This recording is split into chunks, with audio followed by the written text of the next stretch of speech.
Hello friends, English language corridor में आपका फिर से एक बार स्वागत है। अब तक आपने जो कहानियां सीखी हैं उनके माध्यम से आपने नए वाक्य, क्लास, फ्रेज और शब्दों को समझा है और सीखा है। आज हम एक दूसरी कहानी के साथ आ रहे हैं, या यूं कह लीजिए कि एक आर्टिकल के साथ आ रहे हैं, द लिटिल आर्टिस्ट। एक ये छोटे बच्चे की कहानी है, उसी के बारे में बताया जा रहा है। तो यहाँ से इस कहानी के माध्यम से आप शब्दों को सीखेंगे, उनके सही प्रयोग को सीखेंगे, सारी चीजें इसमें आएंगी। कहानी का सिस्टम वही है, सब्जेक्ट है, वर्ब है, ऑब्जेक्ट है। ये जो सेंटेंस स्ट्रक्चर है, बिना सेंटेंस स्ट्रक्चर के हम इंग्लिश नहीं बोल सकते हैं, ना ही इंग्लिश सीख सकते हैं।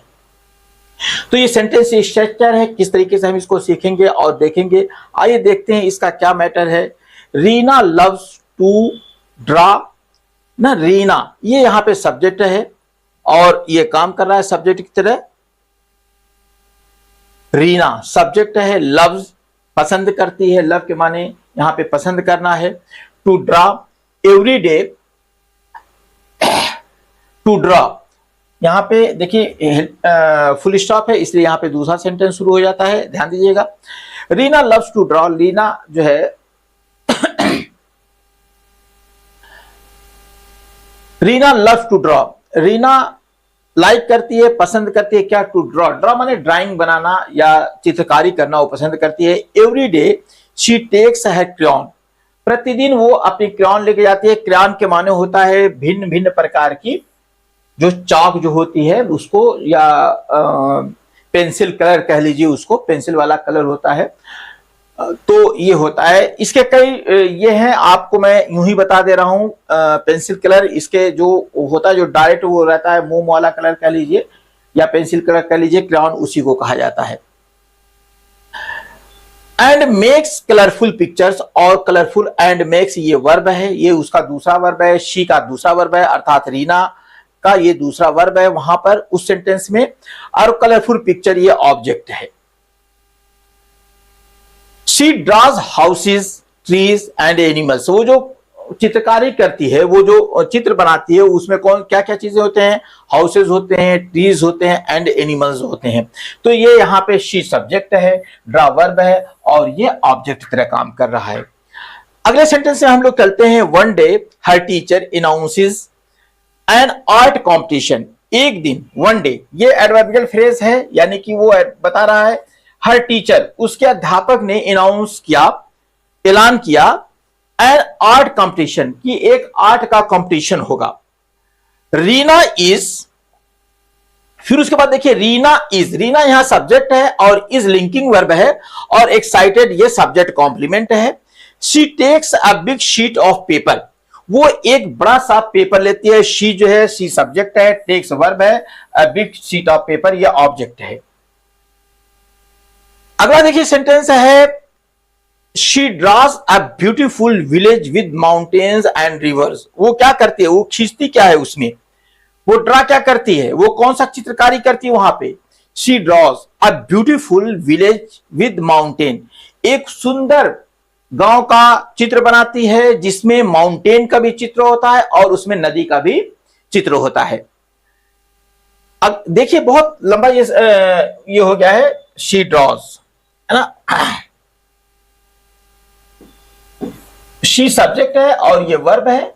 A beautiful village with a mountain and reverse ये कंपाउंड नाउन है।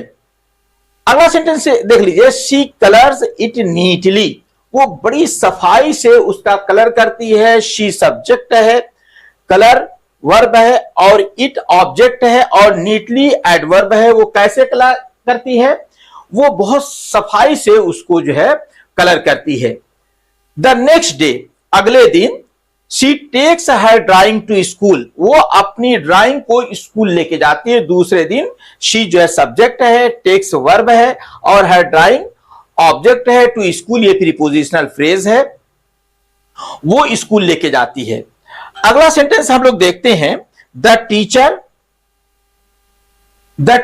लुक्स, द टीचर सब्जेक्ट यहां पे काम कर रहा है, द टीचर, और लुक्स वर्ब है, एट इट उस पर, एंड स्माइल्स और मुस्कुराते हैं। या यूं कह लीजिए कि इसमें दो क्लास हैं, इसमें क्या है, इसमें दो क्लास हैं, और वो क्या करता है, टीचर स्माइल्स करता है, मुस्कुराते हैं। टीचर उसे देखते हैं और टीचर मुस्कुराते हैं, ये दो क्लास है। दिस इज वंडरफुल, अब वो क्या करते हैं, दिस इज वंडरफुल, वो सब्जेक्ट कॉम्प्लीमेंट है ये, लेकिन यहां पे प्रीडिकेट एडजेक्टिव की तरह ये काम कर रहा है, ये प्रीडिकेट एडजेक्टिव है और सब्जेक्ट कॉम्प्लीमेंट की तरह काम कर रहा है। दिस इज वंडरफुल, ये क्या है, ये बहुत सुंदर है, ये बहुत अच्छा है। शी सेज, उसकी टीचर कहती हैं कि ये बहुत अच्छा है। ऑल द स्टूडेंट क्लैप्स, देखिए ऑल द स्टूडेंट, ये ऑल द स्टूडेंट ये सब्जेक्ट है और क्लैप इसमें ऑब्जेक्ट नहीं है, सभी दोस्त ताली बजाते हैं। The principal announces, the principal जो थी अनाउंस करती है द विनर, विनर का अनाउंस करती है। और अगला सेंटेंस शुरू होता है Reena is the best artist, और वो क्या कहते हैं कि रीना को सबसे बेस्ट आर्टिस्ट का वहां पे रिवॉर्ड दिया जाता है। वो बताती हैं ये द बेस्ट आर्टिस्ट ये सब्जेक्ट कॉम्प्लीमेंट है, रीना ही जो है बेस्ट आर्टिस्ट है, ये सब्जेक्ट कॉम्प्लीमेंट है। ही सेज, वो कहता है, कहते हैं अर्थात प्रिंसिपल कहते हैं रीना फील्स वेरी हैप्पी, और रीना जो है ये सब्जेक्ट है, फील्स महसूस करते हैं, वेरी हैप्पी ये लिंकिंग वर्ब है, ये जान लीजिए ये लिंकिंग वर्ब है। और वेरी हैप्पी, वो बहुत खुश होती है जब उसके टीचर उसके प्रिंसिपल कहते हैं कि रीना सबसे अच्छी आर्टिस्ट है, तो बहुत खुश होती है। She gets a medal and big box of crayon, उसको क्या होता है स्कूल में जब वो फर्स्ट आती है, सबसे अच्छी आर्टिस्ट घोषित होती है, तो उसको एक मेडल दिया जाता है और उसके साथ एक बॉक्स ऑफ क्रेयॉन भी दिया जाता है, कलर का एक बॉक्स भी दिया जाता है, पेंसिल कलर का एक बॉक्स भी दिया जाता है। नेक्स्ट सेंटेंस होता है शी रन्स होम, वो वापस आती है। एंड टेल्स हर पेरेंट्स, वो दौड़ करके घर वापस आती है। शी सब्जेक्ट है, रन्स वर्ब है, होम ऑब्जेक्ट है, एंड टेल्स हर और इसी शी का दूसरा वर्ब है ये हर पेरेंट्स, और वो अपने पेरेंट्स को बताती है। दे हग हर एंड से वी आर सो प्राउड, वो उसे गले लगा लेते हैं, उसे अपने चिपका लेते हैं और जो है क्या कहते हैं we are so proud of you, हमें तुम्हारे ऊपर बहुत गर्व है। तो वी जो है यहाँ पे सब्जेक्ट है, आर जो लिंकिंग वर्ब है, सो प्राउड ऑफ यू तुम्हारे ऊपर हमें घमंड है। दोस्तों इस कहानी में भी मैंने बहुत से नए शब्दों का प्रयोग किया है, कुछ क्लासेस का प्रयोग किया है और भरसक प्रयास किया है कि आपको बताएं। तो इसको बार बार देखिएगा, बार बार समझिएगा, जहां पे भी नहीं समझ में आए कमेंट श्योर कीजिएगा और अगले वीडियो में फिर मिलेंगे। Thank you.